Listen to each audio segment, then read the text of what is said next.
નમસ્કાર મિત્રો, હું છું મેહુલ મકવાણા. મારી ચેનલમાં આપનું સ્વાગત છે. મારી ચેનલને સબસ્ક્રાઈબ કરવા વિનંતી.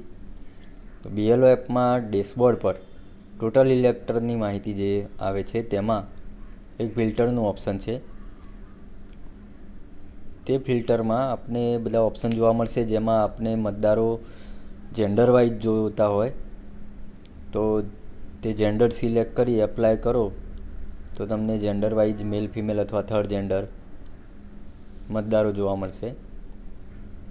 ત્યારબાદ ઓપ્શન છે આધાર રિસીવ. જો આપે આધાર રિસીવ કરેલ હોય, અરજદારનું કોઈ મતદારનું આધાર કાર્ડ મેળવેલ હોય તો તેમાં આધાર રિસીવનું ઓપ્શન છે, તો તેનું લિસ્ટ નીકળશે. આધાર કાર્ડ નથી મેળવેલા, બાકી રહી ગયેલા છે તેવા મતદારોનું પણ લિસ્ટ ત્યાં ફિલ્ટરમાં જોવા મળશે. ત્યારબાદ PWD મતદારો કે જે અશક્ત મતદારો છે, ફિઝિકલ વિથ ડિસેબલ ધરાવતા, તો તેવા મતદારો જોવા મળશે.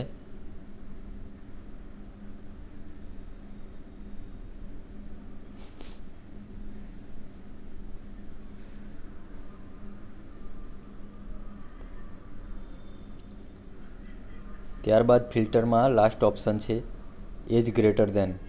તો ત્યાં આપણે જો 80 વર્ષ પ્લસ મતદારો જોઈતા હોય કે તો તેનું પણ અહીંયા લિસ્ટ નીકળશે. તો એજ ગ્રેટર ધેનમાં આપ ઉંમર લખી એપ્લાય કરશો. અહીંયા 80+ આપણે મતદારોનું જોઈએ તો અહીંયા 66 મતદારો 80+ છે.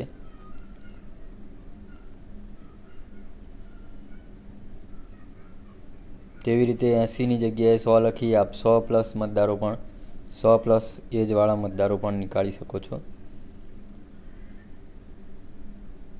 જે આ ભાગમાં 100+ મતદારો છે નહીં.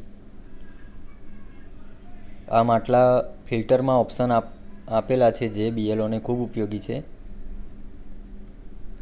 વધુ માહિતી માટે ચેનલને સબસ્ક્રાઈબ કરો, શેર કરો. આપને મતદાર યાદીને ચૂંટણી કાર્ડને લગતો કોઈ પ્રશ્ન હોય, કોઈ સજેશન હોય તો કોમેન્ટમાં જણાવી શકો છો. Thank you.